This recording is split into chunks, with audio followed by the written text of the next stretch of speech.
All right, so our test demo speaker is Tahira Altaf.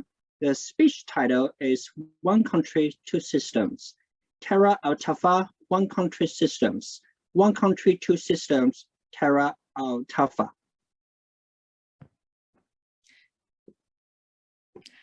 A lot of families have little traditions that they keep. Now, these traditions can be anything from birthday parties to vacations, or even something simple like eating dinner together or going to church as a family once a week.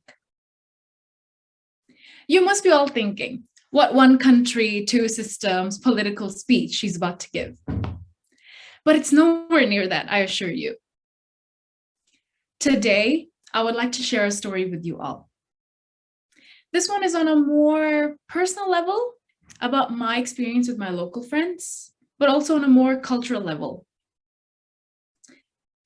I'm a Pakistani, born and raised in Hong Kong, so I do consider myself like a Hong Konger, like my local friends. I have a friend, a very good friend of mine, Mel. We've been friends for over 4 years, and she was my first ever friend in my university on day one. So we would hang out, we have lunches together, we would even go hiking together sometimes. But most importantly, recently, we discussed about comics. And we like to talk about anime and comics. I hated anime before, but now she got me introduced to anime, and I think I'm obsessed with them now. Every Tuesday afternoon, we have lunch, definitely every Tuesday afternoon. And we would bring a lot of other friends with us as well. This was usually in university, in fact. We would talk about everything. We would talk about tutorials, our lectures, our quiz.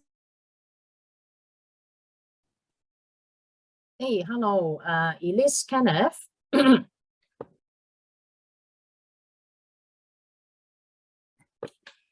Hello.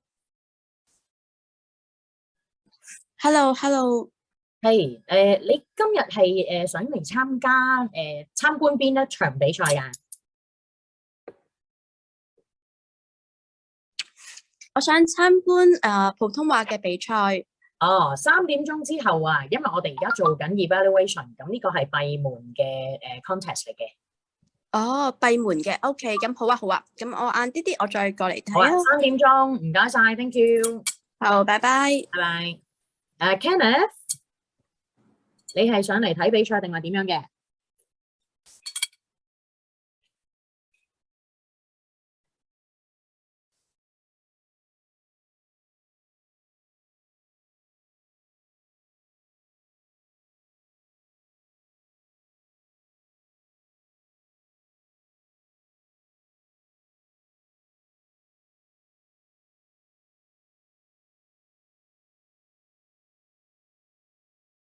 ？And we sit there and we have discussions with each other. We rely on each other for emotional support or physical support and tell each other about how our day has been.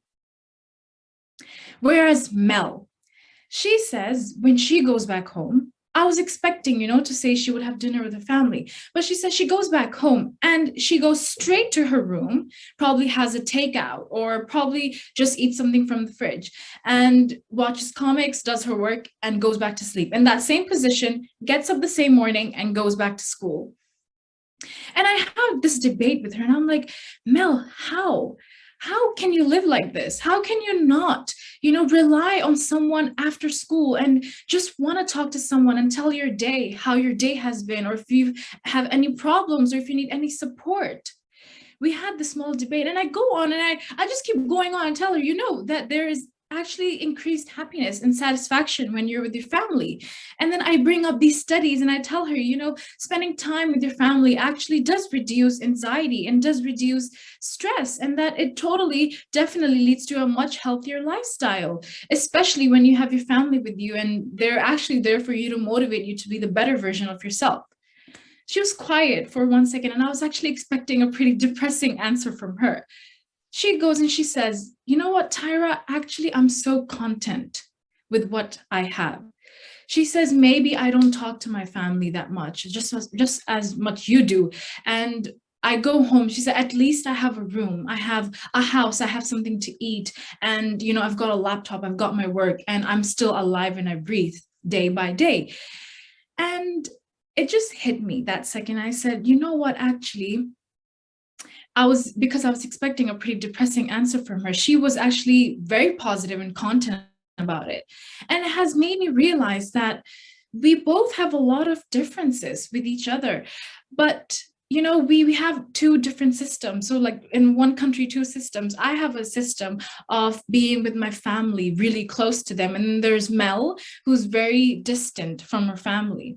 And she does explain to me that dynamics that although, you know, I was born and raised in Hong Kong, and obviously I'm an ethnic minority here, she explained to me this idea that people actually, by the time they're 18 or they're over 18, they're told to, you know, not really get out of the house, but then try to live independently, get a job and live independently from their parents. And then later on, they can try to help with their parents, you know, when they get older.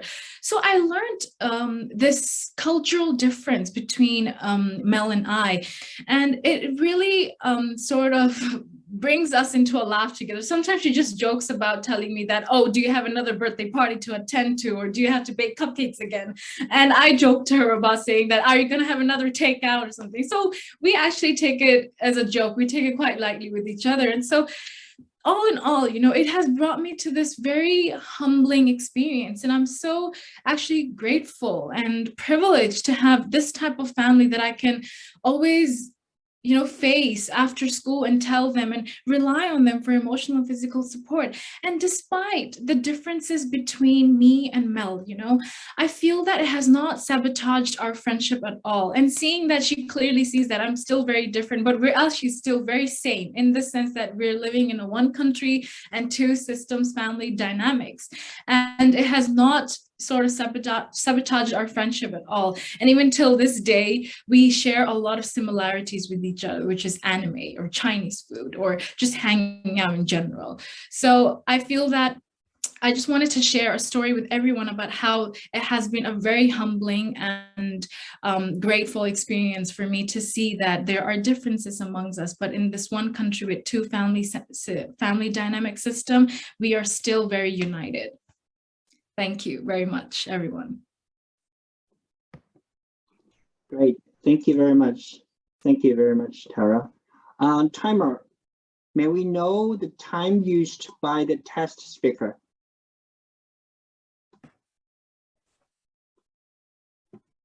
7 minutes and 15 seconds. 7 minutes, 15 seconds. Yes. Great. Now, Zoom Master, please move contestants and SAA to the preparation room to have 5 minutes of preparation.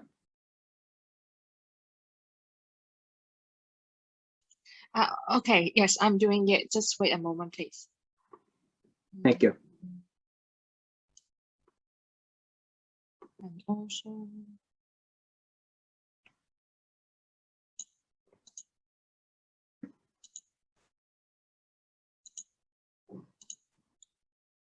oh yes, I have sent them to the club room. Great. So Tara, can you please turn on back your camera? And I'd like to do a bit of an interview with your wonderful speech. So first of all, probably you want to introduce yourself to us, where which club you're from, how long you've been with Toastmasters. Okay, so Tahira Altaf over here, although a lot of people don't know how to pronounce it. It's okay. So I am actually from the HKMU ANSS Toastmasters Club. And I'm still a newbie, actually. We just started it in last year in June, and I've been in Toastmasters since June till now. And I've joined a few of the club officer training days as well. And I've met a lot of new people, and it has just inspired me to even come to the till this day to actually give a speech to all of you guys.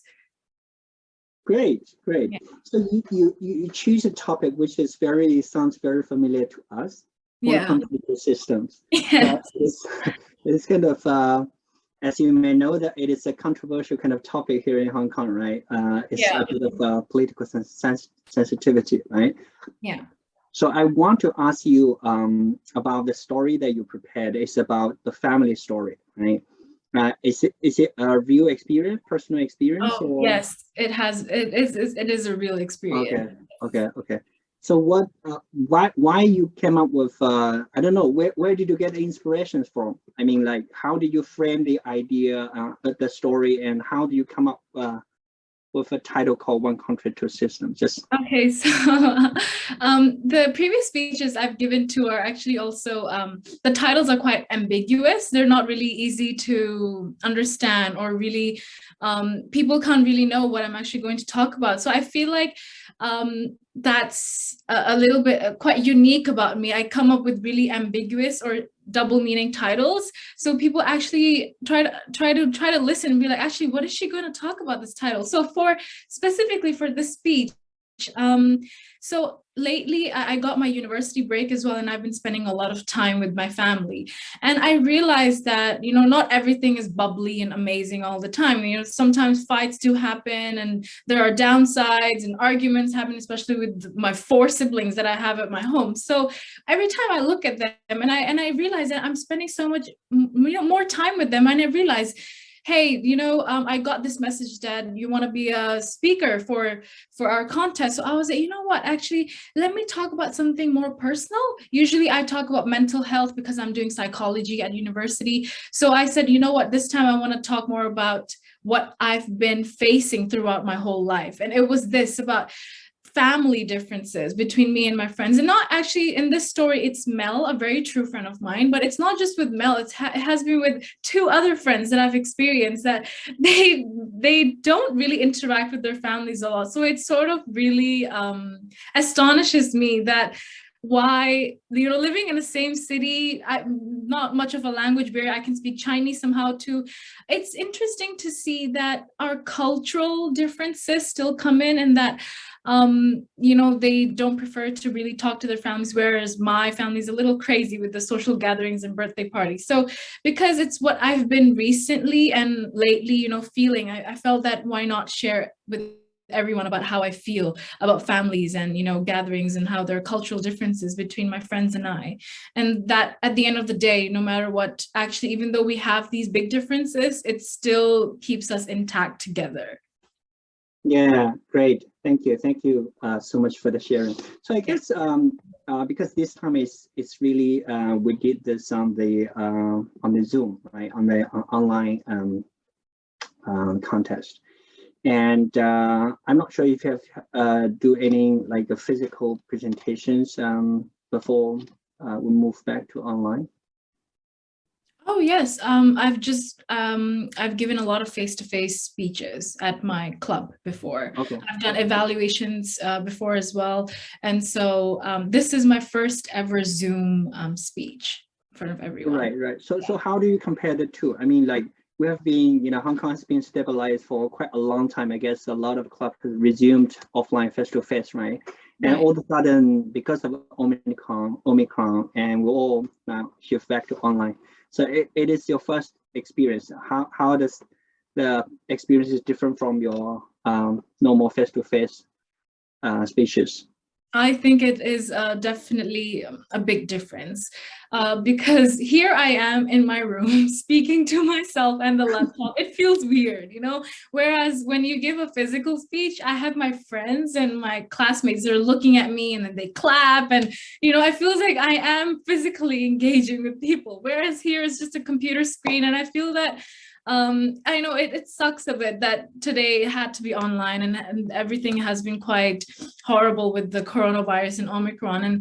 But I still feel like, you know, Toastmasters is so much better when we all gather together in an event and actually get to interact with each other more. So I obviously prefer face-to-face more. But today I wanted to give out Zoom. I wanted to give it a try and see how it goes. And actually it's not bad. It's really nice. I see everyone just looking at the screens, and everyone is so, you know, on time and intact. So it's still a nice experience. Great. Thank you so much, Tara.